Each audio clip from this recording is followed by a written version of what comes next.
കഴിഞ്ഞ വർഷമാണ് നടനും മിമിക്രി കലാകാരനുമായ ഉല്ലാസ് പന്തളം പക്ഷാഘാതത്തെ തുടർന്ന് കലാരംഗത്തു നിന്നും ഇടവേളയെടുത്തത്. ശരീരത്തിന്റെ ഇടതുഭാഗം ഭാഗികമായി തളർന്നു പോയതോടെ ഉല്ലാസ് വിശ്രമ ജീവിതത്തിലേക്ക് ഒതുങ്ങി. ഇപ്പോഴിതാ സാമ്പത്തിക പ്രതിസന്ധി കാരണം ഫിസിയോതെറാപ്പി മുടങ്ങിയെന്നു വെളിപ്പെടുത്തിയിരിക്കുകയാണ് താരം. ആദ്യത്തെ അവസ്ഥയിൽ നിന്ന് നല്ല മാറ്റമുണ്ട്. ചികിത്സയുടെ ഭാഗമായി ഇപ്പോൾ ഫിസിയോതെറാപ്പി ചെയ്യുന്നുമുണ്ട്. 1.5 വർഷം കൂടി അത് ചെയ്താൽ പഴയ രീതിയിലേക്കാകുമെന്നാണ് ഡോക്ടർമാർ പറയുന്നത്. ഇപ്പോൾ കൈയൊക്കെ പൊക്കാൻ കുറച്ച് ബുദ്ധിമുട്ടാണ്. പക്ഷേ കാലിനത്ര പ്രശ്നമില്ല.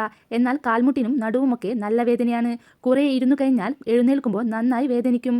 ഈ സീസണിൽ സ്റ്റേജ് പ്രോഗ്രാം ചെയ്യാൻ കയറണമെന്നാണ് ആഗ്രഹമെന്നും താരം കുറിച്ചു. ഫിസിയോതെറാപ്പി എല്ലാ ദിവസവും ചെയ്യണം. ഇടയ്ക്ക് അത് നിന്നുപോയി. വൈകാതെ വീണ്ടും തുടങ്ങണം.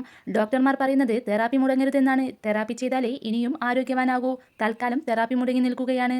സാമ്പത്തികമാണ് അതിനു കാരണം. ഒരുപാട് ലോണുകളും കാര്യങ്ങളുമുണ്ട്. ആശുപത്രിയിലായിരുന്ന സമയത്തെ കാര്യങ്ങളൊക്കെ വളരെ നന്നായി നടന്നു. ലോണാണ് ഇപ്പോഴത്തെ പ്രതിസന്ധി. അതിനു പരിഹാരമാണ് നോക്കുന്നതും. അവതാരകയായ ലക്ഷ്മി നക്ഷത്രയുടെ യൂട്യൂബ് ചാനൽ നൽകിയ അഭിമുഖത്തിലാണ് ഉല്ലാസ് പന്തളം പറഞ്ഞത്. ഇപ്പോൾ മിമിക്രി വേദികളിൽ വീണ്ടും സജീവമാകാനുള്ള തയ്യാറെടുപ്പിലാണ് ഉല്ലാസ്.